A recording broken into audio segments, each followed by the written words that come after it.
శ్రోతలకి నమస్కారం. భాస్కర శతకంలో తర్వాత పద్యాన్ని చదువుకుందాం.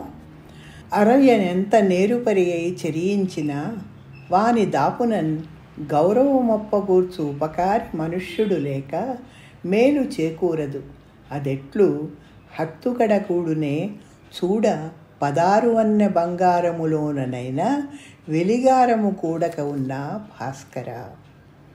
ఎంతటి వివేచనా జ్ఞానం, విచక్షణా జ్ఞానం, తెలివి ఉన్నవాడైనా సరే పక్కన గనక తనకి మద్దతు ఇస్తూ తనకి ఉపకారం చేసేవాడు ఉంటే గనక, తనకి మేలు కోరేవాడు ఉంటే గనక ఎక్కువగా ప్రకాశిస్తాడు, కార్యం నిర్వహించగలుగుతాడు. ఎట్లాట? మేలిమి బంగారం కూడా ఆ సొమ్ములు అతకడానికి వెలిగారం అవసరమైనట్టు. వెలిగారం అంటే బంగారపు నగలు తయారీలో చిన్న లోహం కలుపుతారుట. దాన్ని ఆ మాత్రం కలపకపోతే ఒక అందమైనటువంటి తీరు, ఆకారం మనకి దక్కదుట.